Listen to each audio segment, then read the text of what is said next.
Kita akan membahas tentang kisah dua putra Adam, atau yang lebih dikenal dengan kisah Qabil dan Habil. Tentu kisah ini sangat familiar di telinga kita, tapi ada yang lebih penting daripada itu, yaitu bagaimana kita mengais hikmah-hikmah pelajaran-pelajaran yang terdapat dalam kisah ini.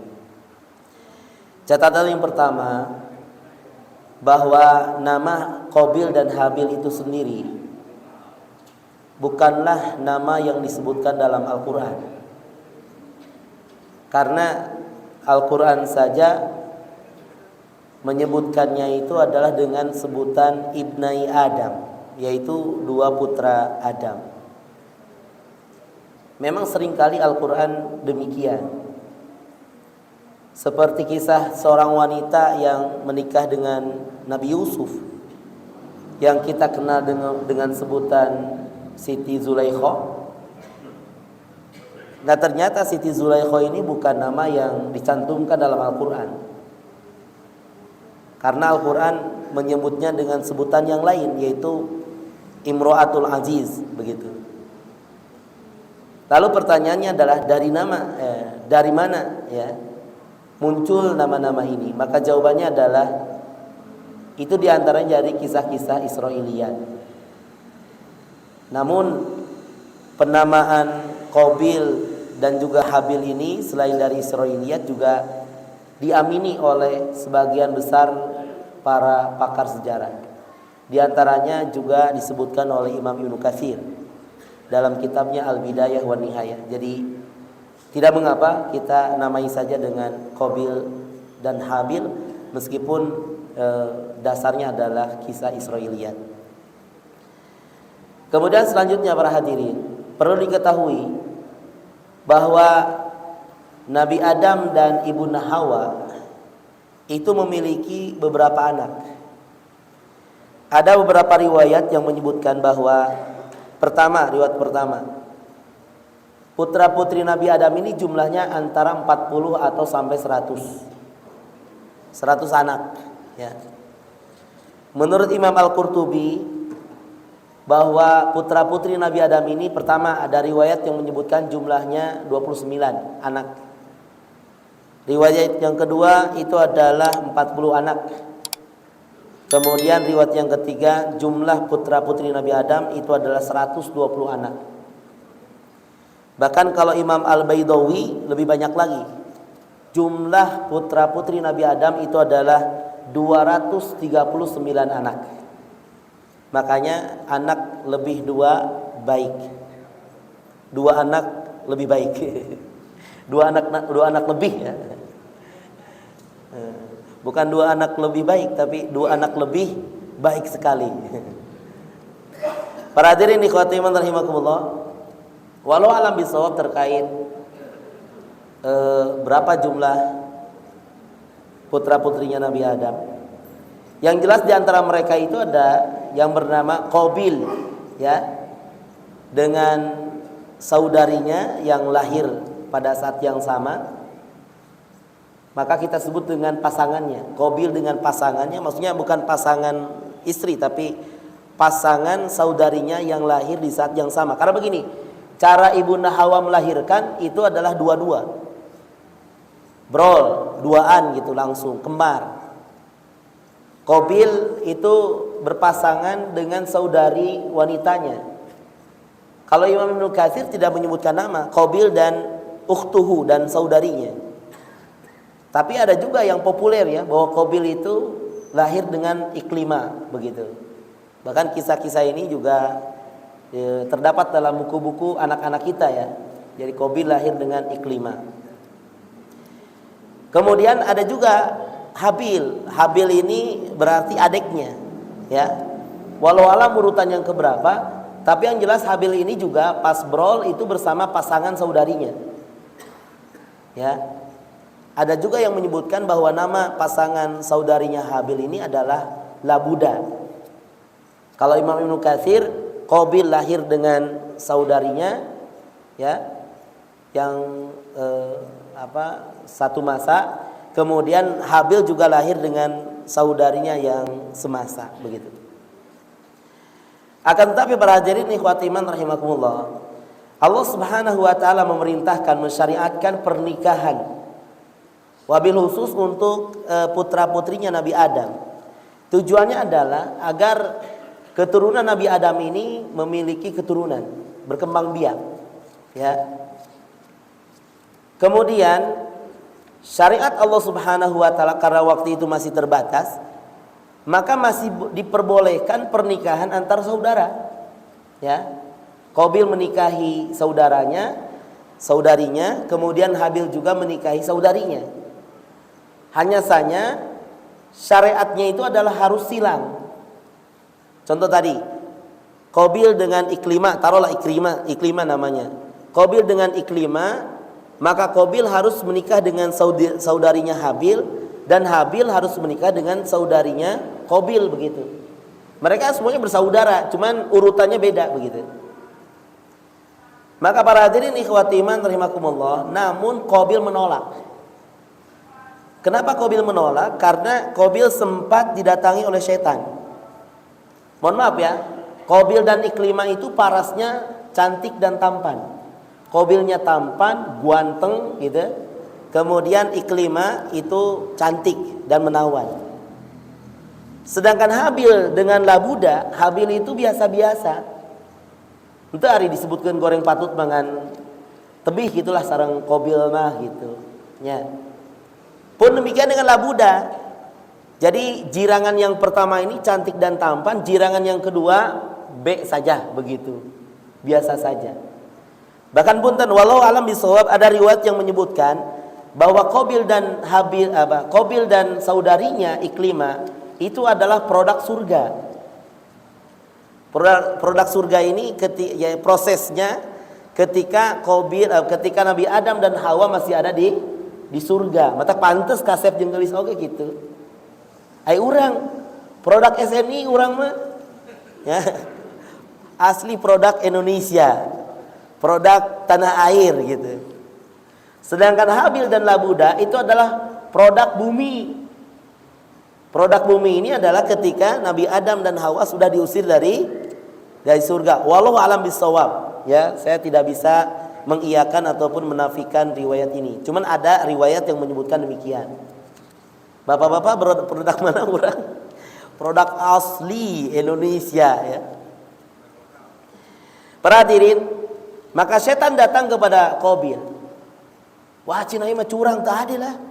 Macam cina ente kasep-kasep ya, harus menikah dengan wanita yang biasa-biasa. Ngeunah teuing cina si Habil.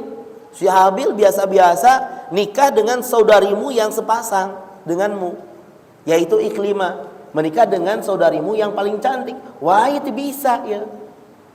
Maka setan mempengaruhi, punten ya. Dan memang sudah kita ketahui bahwa misinya setan itu adalah untuk menjerumuskan anak-anak Adam ke neraka, kan begitu ya. Akhirnya setan menanamkan rasa iri dan rasa dengki ke dalam hati Qabil kepada saudaranya Habil. Jadi punten, kalau di sini tokoh antagonisnya yang selalu melawan, mengingkari itu adalah Qabil, sedangkan protagonisnya itu adalah Habil. Habil anak yang baik. Maka para hadirin ikhwati iman rahimakumullah, maka Qabil tidak menerima.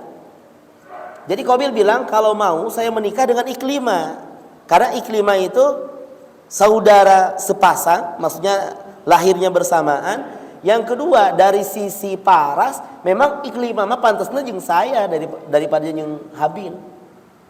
Ya. Habil mah jeung Labuda we gitu. Ini yang mungkin ya. Makanya mohon maaf ya.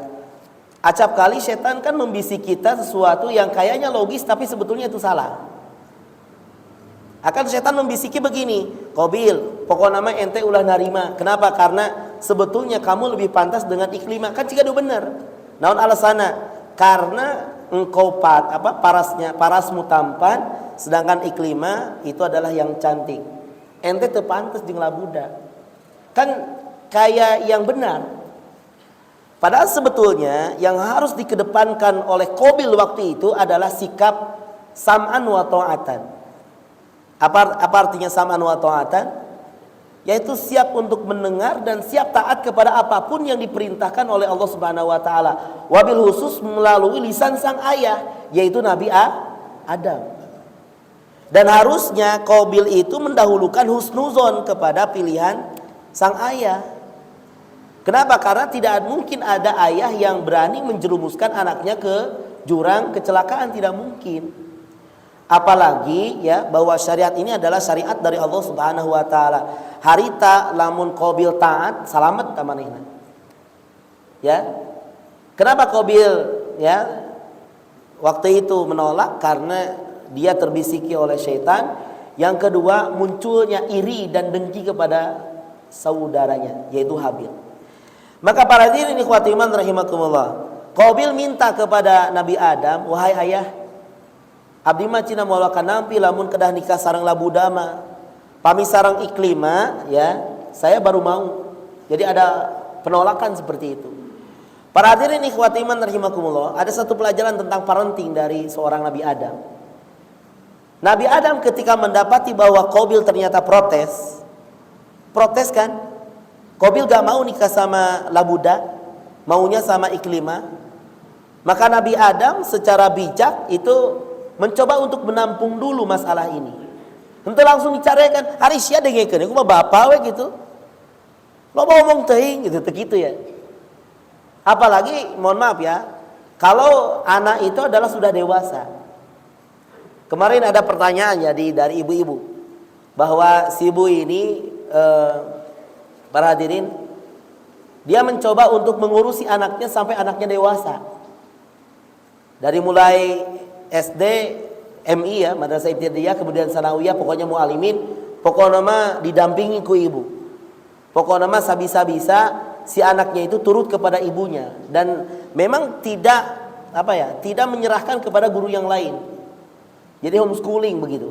Ibunya itu mencoba langsung mendidik sampai usia remaja. Dia bertanya si ibu ini, Ustadz boleh tidak? Saya jawab, sebetulnya itu lebih baik. Kalau kita punya anak itu diurus langsung oleh orang tuanya, kan begitu ya? Itu sangat baik sekali. Tapi masalahnya, ibu harus memperhatikan ranah-ranah hak ya seorang anak.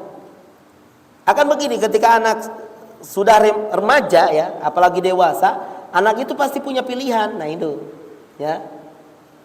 Punten, Nabi Ibrahim ketika mimpi bahwa beliau menyembelih Nabi Ismail, kan teu janji geresel gitu. Kadijang, bade naon apa? Pokoknya maka dia geresel teu gitu kan. Tapi ditanya dulu pendapatnya, fangdur maza taro, kira-kira pendapatmu bagaimana? Nah, ini yang penting. Ya. Makanya anak usia punten usia dari SMP kemudian ke SMA, kemudian nanti dari SMA ke perkuliahan, tolong kita secara bijak ya hadirkan ruang-ruang agar anak menentukan pilihannya, kemudian kita tanya alasannya. Contoh misalkan anak kita sudah rampung dari SMA, bade ka mana, jurusan naon, silakan tanya dulu. Jang, neng, teteh pami diteraskeun bade ka universitas mana, kemudian jurusannya mau ngambil jurusan apa. Kalau memang dia menyampaikan sesuatu yang masuk akal, kemudian tidak bertentangan dengan syariat, kenapa tidak kita legowo begitu. Nah, termasuk dalam kisah Nabi Adam. Kata Nabi Adam, ya sudah kalau kamu menolak, ya saya akan tampung dulu. Bagaimana solusinya? Maka solusinya waktu itu Nabi Adam diperintah oleh Allah untuk melakukan sayembara. Nabi Adam sempat berangkat ke Mekah, kemudian di Mekah beliau sempat berdoa kepada Allah Subhanahu wa taala terkait masalah yang dihadapi di antara putranya ini. Maka turunlah perintah titah dari Allah Subhanahu wa taala bahwa Nabi Adam harus melakukan sayembara. Sayembara itu adalah kata Nabi Adam ya, silakan kalian berdua berkurban untuk Allah Subhanahu wa taala dengan kurban ya yang kalian mampu, begitu. Dengan kurban yang terbaik. Maka para hadirin ikhwati iman rahimakumullah, nanti kesimpulannya barang siapa yang kurbannya diterima, maka dialah yang berhak menikahi Iklimah, begitu. Dan kita tahu ya bahwa Qabil ini latar belakangnya adalah seorang petani. Meskipun Qabil juga ada yang menyebutkan dia adalah seorang peternak juga. Tapi lebih populer bahwa riwayat yang menyebutkan bahwa Qabil ini adalah seorang petani. Sedangkan Habil itu adalah seorang peternak. Ya. Ketika mereka diperintahkan oleh Allah Subhanahu wa taala untuk berkurban, kurban itu kan sebetulnya ya termasuk kurban yang sering kita laksanakan di setiap hari raya Idul Adha. Itu kan berasal dari kalimat qaruba yaqrubu kurbanan, yang artinya kurban itu secara bahasa itu adalah mendekatkan diri kepada Allah Subhanahu wa taala. Dan nanti kurban itu ada dua ya. Kurban itu ada kurban yang ditentukan, harus kurban dengan apa? Seperti misalkan hewannya hewan apa, usianya berapa, maka itu kurban ya, yang kita kenal di hari raya Idul Adha. Ada juga kurban itu sifatnya umum.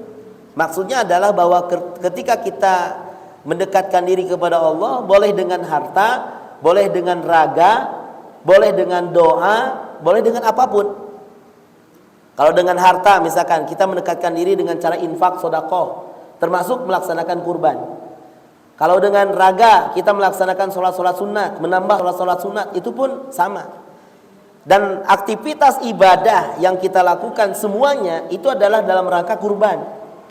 Seperti saumnya kita sore hari ini itu adalah dalam rangka kurban kepada Allah Subhanahu wa taala, yaitu mendekatkan diri kepada Allah Subhanahu wa taala.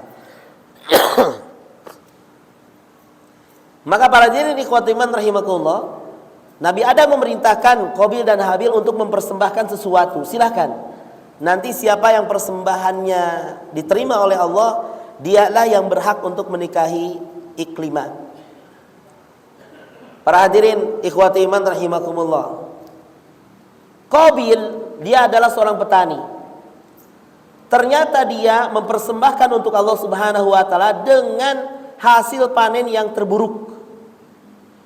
Jadi Qabil ini beda dengan Habil. Nanti kalau Habil itu mempersembahkan yang terbaik, tapi kalau Qabil mempersembahkan yang terburuk, begitu. Dia kan panen ya beberapa tanaman begitu. Maka dia pilih yang terjeleknya. Dan punten setan masuk lagi. Setan was-was kepada, membisiki kepada Qabil ini, kan bae nu penting mah asal kurban we gitu. Dan Allah mah teu butuheun atuh. Kalau misalkan ini apa yang kita persembahkan kepada Allah berupa hasil tani, Allah mah teu butuheun. Maka nu penting mah asal kurban we gitu. Bae gote patut oge da moal dituang ku Allah gitu. Nah ini ya lagi-lagi kan, sehingga bener kan. Padahal kalau dalam berkurban itu sebisa mungkin kita mempersembahkan yang terbaik, ya. Dan munculkan dalam hati itu adalah semacam harapan bahwa semoga kurban kita diterima oleh Allah Subhanahu wa taala. Maka kurban teh kedah menyesuaikan diri dan juga sadar diri gitu. Punten-punten penghasilan 100 juta sabulan. Ai kurban ku embe, lain goreng, lain. Ya. Tapi satu pertanyaan, mana syukurmu untuk Allah Subhanahu wa taala? Ya. Asa ka cida-cida teuing, pedit-pedit teuing gitu. Harusnya kalau penghasilan 100 juta per bulan, sapi hiji atau minimal ku sorangan gitu. Kan begitu ya? Dan kita pun sebetulnya bisa mengukur diri gitu. Punten-puntennya, orang teh dina tabungan teh ayalah itu karena puluhan juta mah cukup ya untuk beli saham, satu saham sapi yang terbaik yang harga 5 juta. Punten setan mah bakal ngagodana teh lebar tong 5 juta tong. Nu 3 juta we 3 juta cukup da moal apaleun batur mah. Ya kan? Kita bisa ya kurban dengan sapi atau dengan domba yang mahal. Tapi kan setan selalu berbisik lebar. Begitu. Geus embe hiji anu 1,5 jutaan. Atanapi geus cenah transferkeun we tayangan nu murah begitu. Di tayangan teh nu murah lain nu terbaik ya. Maka para hadirin ini semacam bahan evaluasi bahwa kalau kita mempersembahkan sesuatu kepada Allah harus dengan yang terbaik. Sebagaimana dalam ayat Al-Qur'an begitu ya. Allah Subhanahu wa taala berfirman, "Lan tanalul birra hatta tunfiqu mimma tuhibbun." Kalian tidak akan mencapai kepada derajat albir kebaikan sampai kalian berani untuk menginfakkan sesuatu yang kalian sangat cintai. Ya, kita di dunia ini cinta apa? Kalau harta yang mana yang kita cintai? Kalau kita sampai mampu mengikhlaskan, menginfakkan harta yang paling kita cintai, kemudian kita infakkan, wakafkan di jalan Allah, baru kita akan sampai derajat albir, kebaikan. Ya, aduh saya teh paling resep tah bumi anu ieu kan, bumi nate langkung ti hiji misalkannya. Tapi ada satu rumah di pinggir jalan dan posisinya paling strategis. Tah eta nu kudu dikaluarkeun mah. Ya, satu rumah, satu toko yang paling dipika memet, dipika cinta. Bahkan kalau kita buka bisnis di sana, insya Allah jalan. Tapi karena kita ingin mencapai derajat albir, dikeluarkan, diwakafkan ke Masjid Baitul Muttaqin. Nah, gitu harusnya. Seperti Abu Thalhah kan? Abu Thalhah ketika mendengar ayat ini, beliau memiliki satu kebun. Kebun ini adalah kebun yang paling dicintai oleh Abu Thalhah. Bahkan kebun ini adalah tempat Rasul lewat kalau mau ke Masjid Nabawi. Kan ada satu rumah Rasul yang agak jauh, lewatnya itu adalah ke kebunnya Abu Thalhah. Ketika turun ayat ini, mohon maaf, maka Abu Thalhah mendatangi Rasulullah. Ya Rasulullah, saya mendengar satu ayat, lan tanalul birra hatta tunfiqu mimma tuhibbun, bahwa seseorang tidak akan mencapai derajat kebaikan sampai dia menginfakkan harta yang paling dia cintai. Maka saya memiliki satu kebun yang saya cintai, itu adalah kebun yang di sebelah masjid yang sering Anda lalui. Maka mulai saat ini kebun itu saya wakafkan di jalan Allah Subhanahu wa taala. Tak kudu kitu. Ya. Mampu insyaallah. Mampu ya, mudah-mudahan itu. So, kontak we bendahara masjid. Para hadirin ikhwati iman rahimakumullah, ini yang dilakukan oleh Habil. Sedangkan Habil ketika mempersembahkan sesuatu untuk Allah dalam rangka taqarrub, maka Habil memilih yang terbaik. Ada yang menyebutkan kurbannya Habil ini adalah domba. Ada juga yang menyebutkan kurbannya Habil ini adalah unta yang terbaik. Para hadirin ikhwati iman rahimakumullah, itu disortir oleh Habil. Hewan kurbannya Habil yang kecil-kecil, yang kurus-kurus itu gak masuk ya. Ayo cina bageng kasih sikeun. Aduh ini cina tulangna ya ketinggal dikasih sikeun. Maka apa yang terjadi? Di antara mohon maaf. Di antara kurban dua putra Nabi Adam ini, antara Habil dan Qabil, yang mana Habil mempersembahkan hewan ternak yang terbaik dan Qabil mempersembahkan hasil panen yang terburuk, manakah yang diterima? Maka yang diterima itu adalah kurbannya Habil. Maka ini termuat ya kisah ini dalam surat Al-Maidah ayat 27. A'udzubillahi minasyaitonirrajim. Watlu alaihim naba'a bani Adam. Dan silahkan ceritakanlah, kisahkanlah olehmu Muhammad alaihim kepada mereka naba'a bani Adam, kisah tentang dua putra Nabi Adam, bil haqqi. Dan kisah ini adalah hak, kisah yang benar. Catatannya, ketika Allah Subhanahu wa taala menyebutkan bahwa kisah ini dasarnya adalah hak, maka para ulama menyimpulkan bahwa semua kisah-kisah yang terdapat dalam Al-Qur'an itu adalah semuanya hak. Apa artinya hak itu? Hak itu artinya benar 100% dan kita tidak boleh ragu. Kebenaran dari Allah itu sifatnya kebenaran mutlak. Makanya oleh para ulama sejarah, mereka menyebutkan bahwa kisah-kisah yang terdapat dalam Al-Quran itu sifatnya adalah faktual. Faktual itu fakta sesuai dengan terjadinya, sesuai dengan kejadiannya. Beda dengan dongeng-dongeng. Kalau dongeng-dongeng sifatnya fantasi. Fantasi itu sifatnya khayalan begitu. Makanya kalau dongeng banyak hal-hal yang tidak masuk akal. Tapi kalau dalam kisah termasuk ya, ada yang kisah-kisah tidak masuk akal, tapi kalau datangnya dari Al-Quran, maka itu harus diterima. Yang kedua, bahwa kisah dalam Al-Quran sebetulnya tidak butuh pengujian kebenaran. Ya, karena dia sifatnya hak. Beda dengan kebenaran yang datangnya dari manusia. Kalau kebenaran yang datangnya dari manusia itu istilahnya adalah asirku, yaitu jujur. Tapi kejujurannya itu bisa divalidasi, bisa diuji. Apa yang terjadi? Idh qarraba qurbanan, ketika dua-duanya sama-sama berkurban. Sama-sama berkurban. Punten ya. Ini harus menjadi kekhawatiran tersendiri, bahwa kita ketika mengamalkan satu ibadah kurban atau ibadah sholat secara umum atau ibadah-ibadah yang lain secara umum, maka ulah asal begitu. Keun baheula asal kacumponan we gitu. Keun baheula asal kalaksanakeun we gitu. Kenapa? Karena di kisah Qabil dan Habil dua-duanya sama-sama kurban. Tapi pertanyaannya adalah apakah ibadah kedua-duanya diterima? Jawabannya enggak. Termasuk ya apa yang kita laksanakan. Maka yang harus kita pikirkan itu adalah bagaimana ibadah kita diterima oleh Allah Subhanahu wa taala. Fatukubbila min ahadihima, maka kurban dari salah seorang di antara keduanya diterima oleh Allah, walam yutaqabbal minal akhar, tapi kurban salah satunya lagi tidak diterima, yaitu kurbannya Qabil yang tidak diterima. Alasannya apa tadi? Alasannya adalah karena kalau Qabil mempersembahkan yang terburuk, sedangkan Habil mempersembahkan yang terbaik. Para hadirin ikhwati iman rahimakumullah, maka ketika Qabil tahu bahwa kurbannya tidak diterima oleh Allah Subhanahu wa taala, maka semakin marah. Qabil semakin marah. Kenapa? Karena kan semuanya berawal dari iri dan dengki.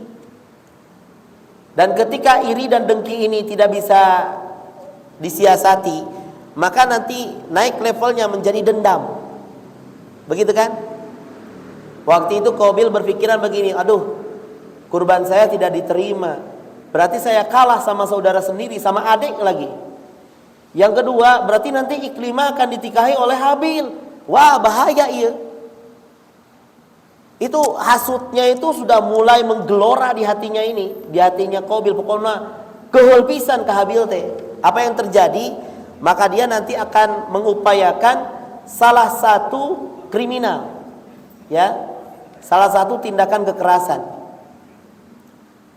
Kemudian dia bilang, qala, kata Qabil, la aqtulannaka, saya pasti akan membunuhmu. Tak dipaehan Habilku Qabil. Makanya para hadirin punten, hasud itu termasuk penyakit hati yang paling berbahaya. Kan ada ya 3 penyakit hati yang paling berbahaya. 1 takabur, yang kedua adalah hasud, yang ketiga adalah marah. Ya. Para hadirin ikhwati iman rahimakumullah, penyebab perseteruan iblis dengan Adam, sehingga iblis ya benci kepada Adam, kemudian iblis tidak mau taat perintah Allah Subhanahu wa taala, awalnya dari hasud. Dari hasud. Kenapa? Karena iblis ingin sekali bahwa jangan aku yang sujud kepada Adam, tapi Adam harusnya sujud kepadaku, kan begitu ya. Hasud. Dan yang kedua, peristiwa pembunuhan pertama yang dilakukan oleh Qabil kepada Habil itu pun awalnya dari hasud. Makanya punten, kita harus membersihkan diri kita dari penyakit hasud ini sabisa-bisa. Jangan sampai kita hasud kepada saudara sendiri.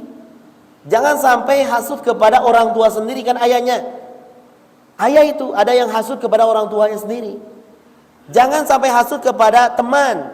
Jangan sampai hasud kepada kolega. Jangan sampai hasud kepada siapapun. Gak boleh. Kenapa? Karena rasa hasud yang ada dalam hati itu bukan ya semakin membuat ibadah-ibadah kita itu berbobot, bukan, semakin hancur. Ya. Rasul bersabda, innal hasada ya'kulul hasanat kama taqulu an-nar al-hatab, bahwa hasud yang ada dalam hati seseorang itu akan menghancurkan kebaikan-kebaikannya. Bisa jadi amalan-amalnya itu sia-sia. Makanya para hadirin, untuk mensiasati hasud ini, menghempaskan hasud ini, ada beberapa trik dari Rasul. Pertama, kalau kita melihat seseorang menerima kelebihan dari kita, menerima kenikmatan dari kita, kita terima saja, gak masalah. Kenapa? Karena semuanya sudah dialas oleh Allah Subhanahu wa taala. Contoh misalkan urang mah tiba baheula bisnis tapi nya kieu ngeteyep na cina ieu babaturan karek ke kamari 1 tahun 2 tahun bisnisnya jual bleg gedekeun bae teu masalah. Ya. Karena kan kita dituntut untuk berikhtiar saja, tidak harus penghasilan besar kan begitu. Yang kedua, semua orang kan dialas gitu, masing-masing punya alas masing-masing. Si fulan rizkinya lancar, si fulan diuji dengan ya keterbatasan dan seterusnya. Yang kedua, husnuzon. Husnuzon bahwa ketika Allah Subhanahu wa taala mentakdirkan sesuatu, inilah pilihan yang terbaik. Kan kuduna qabil teh kitu. Kalau qabil menerima takdir Allah, syariat Allah, selamat. Ya. Dan harusnya qabil husnuzon kepada Allah dan kepada ayahnya. Keun bae atuh bapak abdi mah wios sareng labuda oge, sareng mana we lah nu penting mah asal sajalur sareng agama, selamat kitu mah. Ya. Kenapa? Karena bisa jadi itu adalah pilihan yang terbaik. Kadang puntennya, kadang harapan-harapan, rencana-rencana kita semuanya kadang tidak terkabul. Tapi yakinlah itu yang terbaik. Saya pernah dulu ya, saya itu termasuk lulusan terbaik di Ma'had Al-Imarot yang sekarang saya ngajar. Waktu itu mudir direktur Ma'had itu mencalonkan saya adalah termasuk nominasi yang terpilih di antara mahasiswa untuk diterbangkan ke Libya, Tripoli.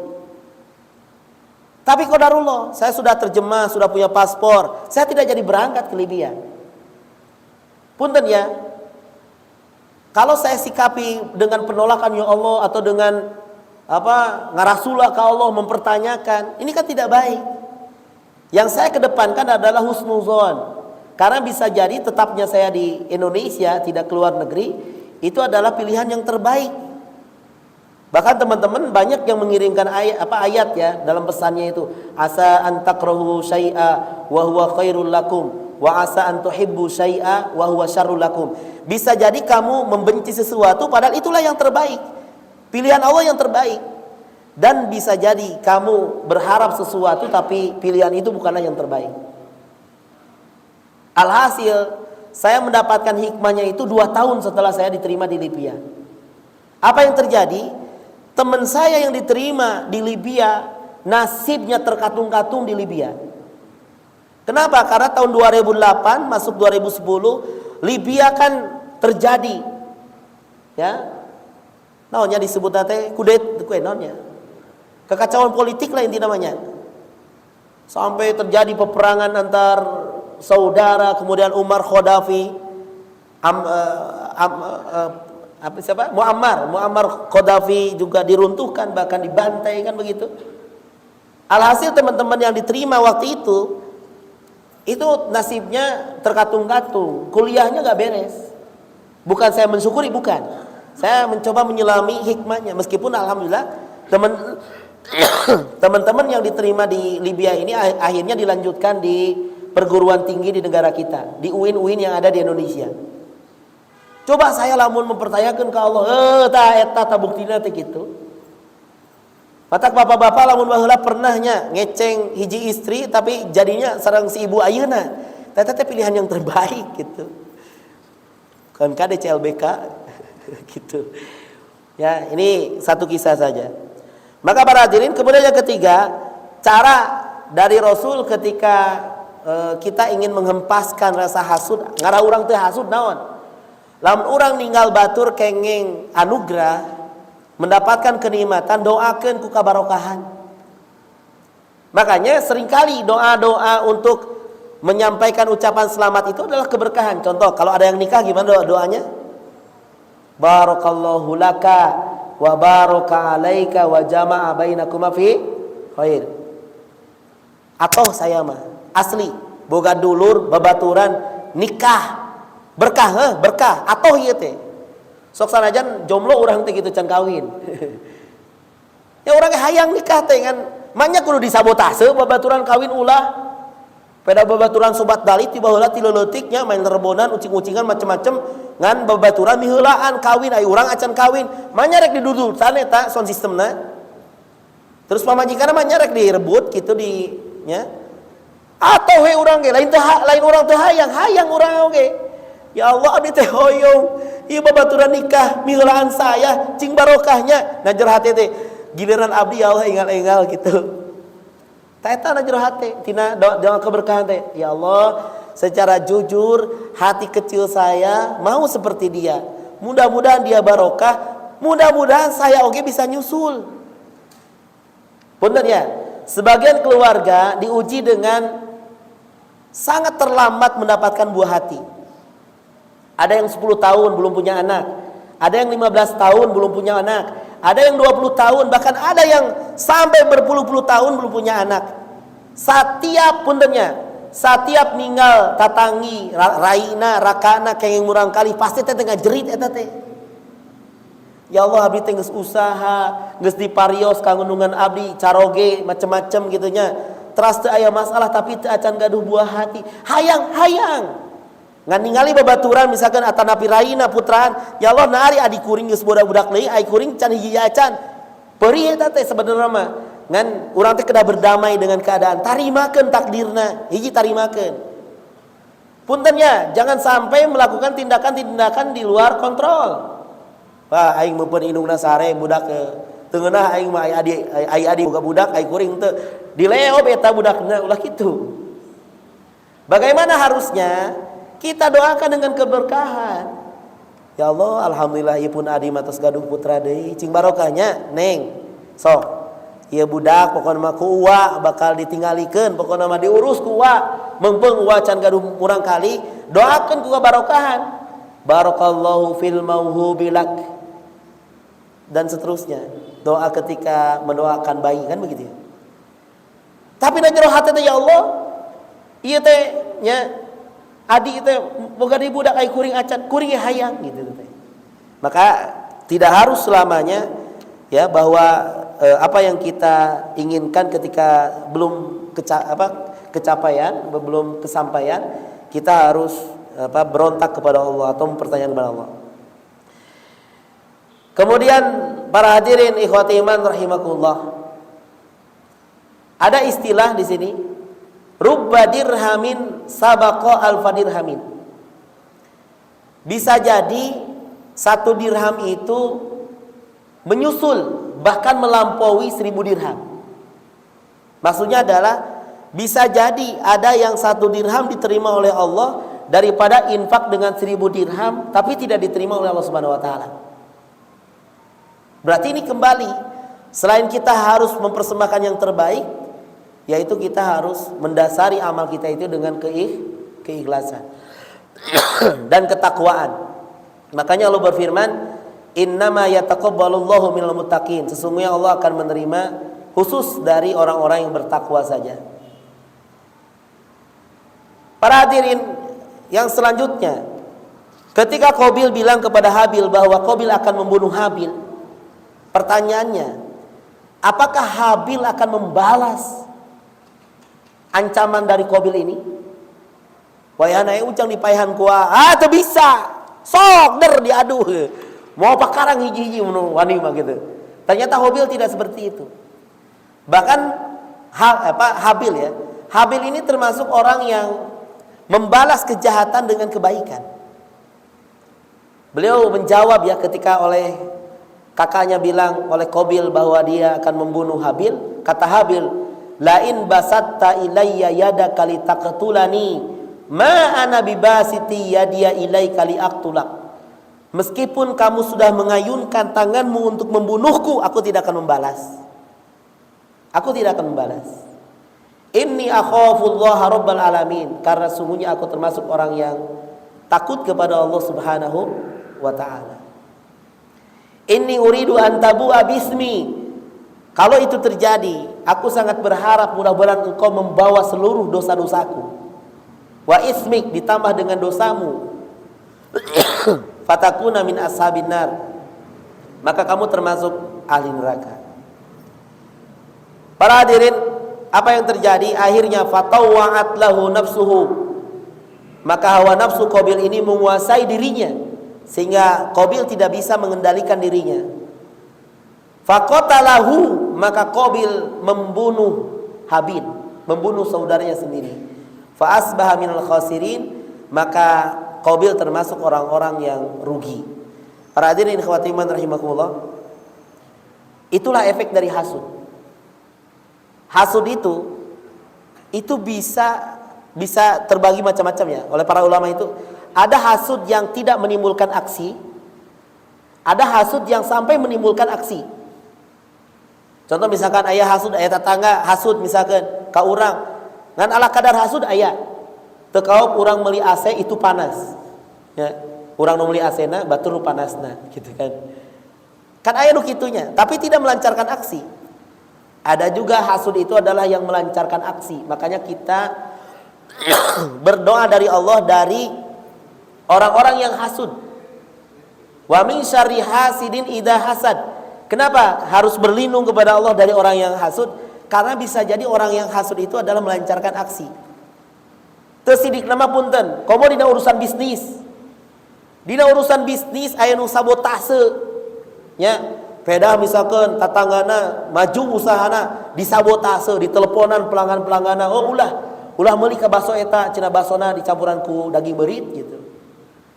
Bahkan teu sakediknya anu hasud mah sampai bertikai, sampai saling bunuh. Ini contohnya Qabil. Tapi kalau kita senantiasa berdoa kepada Allah, berlindung kepada Allah dari orang-orang yang hasud, seberapapun mereka berusaha untuk mencelakai kita, lamun urangnya sok ngadoa ke Allah, apalagi selalu membaca surat Al-Ikhlas, surat Al-Falaq, surat An-Nas sebelum tidur dan setelah bangun tidur. Kemudian setelah dibacakan 3 kali diusap ke seluruh tubuh, insya Allah ku Allah bakal dijaga. Contoh misalkan aya jalma nu hasud ka urang, ku aing cina remna urang pegatkeun gitu, ngarah engke di tol pas nincak rem bocor minyak remna, ternyata tuh bisa ngerem. Ketika melancarkan aksi karena kita berdoa terus kepada Allah, kan bisa jadi kanyahoan ku satpam, kanyahoan ku tatangga, kanyahoan ku tukang baso keur ngederkeun baso, aya naon cenah gitu kan. Banyak cara untuk Allah menyelamatkan kita. Tapi hati-hati ya. Yaitu dengan banyak berdoa kepada Allah Subhanahu wa taala. Kenapa? Karena hasud itu parah. Kemudian selanjutnya bahwa ketika Qabil membunuh saudaranya dan itu adalah dosa besar, maka kata Rasul SAW bahwa kalau misalkan terjadi pembunuhan yang baru sampai hari kiamat, maka Qabil akan menanggung dosa-dosa orang yang melakukan pembunuhan semuanya. Kenapa? Karena ini termasuk contoh yang buruk. Man sanna sunnatan sayyi'ah, siapa yang orang memberikan contoh-contoh yang buruk, sigana dosana ya anu kamari Ferdi Sambo eta ge nepi ka Qabil ya. Rasul bersabda, la taqtul nafsan zulman, janganlah kamu membunuh seorang jiwa dengan kezaliman. Dan siapapun yang membunuh seorang manusia dengan kezaliman, illa kana ala ibni Adam al-awwal, maka pasti atas tanggungan Qabil kiflun, dia akan menanggung dosa yang sama. Termasuk kalau terjadi pembunuhan yang paling terakhir di muka bumi ini, maka Qabil akan kecipratan dosanya. Maka inti dari kisahnya, para hadirin ikhwati man rahimakumullah, hati-hati dari sifat hasud, karena hasud adalah penyakit jiwa yang paling kronis. Harusnya kita adalah bisa menghempaskan hasud, dan kita harus husnuzon kepada Allah bahwa menerima takdir ya pilihan Allah itu jauh lebih baik daripada kita harus melakukan hal-hal yang tidak disyariatkan. Itu mungkin yang bisa saya sampaikan. Mudah-mudahan ada pelajaran yang banyak dari apa yang disampaikan. Barakallahu lakum, aqulu qouli hadza wa astaghfirullah li wa lakum. Assalamualaikum warahmatullahi wabarakatuh.